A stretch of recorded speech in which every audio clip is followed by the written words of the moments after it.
নমস্কাৰ বন্ধু বান্ধৱীসকল, আজি আকৌ আপোনালোকৰ বাবে লৈ আহিছোঁ কেইটামান অসমীয়া সাঁথৰ। যদি আপুনি এই ভিডিঅ'টোত পোনপ্ৰথমবাৰৰ বাবে আহিছে তেনেহ'লে চেনেলটো ছাবস্ক্ৰাইব কৰি আৰু আগলৈ যোৱাত সুবিধা কৰি দিয়ক। তেনেহ'লে আহক ভিডিঅ'টো আৰম্ভ কৰোঁ। আজিৰ প্ৰথম সাঁথৰটো হৈছে চাৰি বাইৰ কাণ কটা তাৰে দুটাৰ পেট ফুটা। কওকচোন বন্ধু বান্ধৱীসকল, উত্তৰটো কি হ'ব?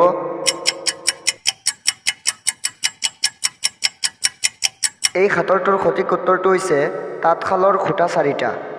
আজিৰ ২ নম্বৰ সাঁথৰটো হৈছে এনেকুৱা কি গছ আছে যাৰ খৰি পোৱা নাযায়। কওকচোন বন্ধু বান্ধৱীসকল, উত্তৰটো?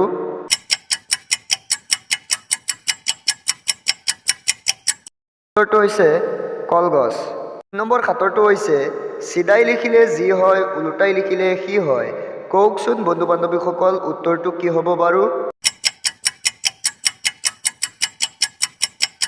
ইয়াৰ সঠিক উত্তৰটো হৈছে নিগনি।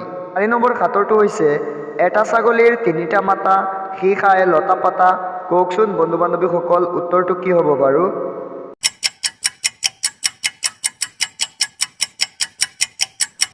হয়, তুমি ভবাৰ দৰে ইয়াৰ সঠিক উত্তৰটো হৈছে ঘৰৰ চৌকা।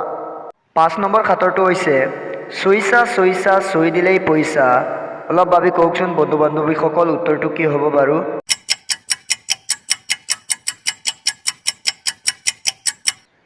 হয়, তুমি ভবাৰ দৰে ইয়াৰ সঠিক উত্তৰটো হৈছে কেৰেলোৱা। ৬ নম্বৰ সাঁথৰটো হৈছে এনেকুৱা কি বস্তু আছে যিটো অন্ধ মানুহেও পায়। কওকচোন বন্ধু বান্ধৱীসকল, উত্তৰটো কি হ'ব বাৰু?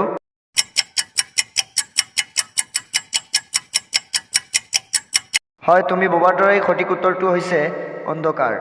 আজিৰ ৭ নম্বৰ সাঁথৰটো হৈছে পোহৰ দিওঁ কিন্তু জোনবেলি নহয়, তেজ ঘঁহো মহ মাহি নহয়। কওকচোন বন্ধু বান্ধৱীসকল, ইয়াৰ উত্তৰটো কি হ'ব বাৰু?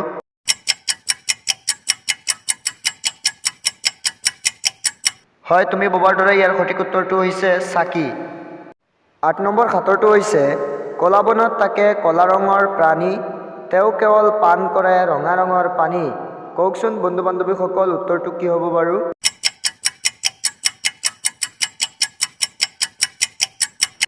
হয়, তুমি ভবাৰ দৰে ইয়াৰ উত্তৰটো হৈছে ওকণি। ৯ নম্বৰ সাঁথৰটো হৈছে ১২টা কণী, ৩খন চামুচ আৰু এখন প্লেট। কোৱাচোন মই কোন হয়? বন্ধু বান্ধৱীসকল, ইয়াৰ সঠিক উত্তৰটো কি হ'ব বাৰু? কোৱাচোন। হয়, তুমি ভবাৰ দৰে ইয়াৰ সঠিক উত্তৰটো হৈছে ঘড়ী। ১০ নম্বৰ সাঁথৰটো হৈছে জুনুক জুনুক বাজে জুনুকা নহয়, মাছ ধৰিব পাৰে কিন্তু মানুহ নহয়। কওকচোন বন্ধু বান্ধৱীসকল, উত্তৰটো কি হ'ব বাৰু?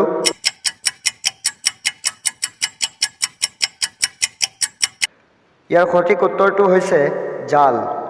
১১ নম্বৰ সাঁথৰটো হৈছে খাবলৈ দিলে নাচে, খাবলৈ নিদিলে নিচুপৰি থাকে।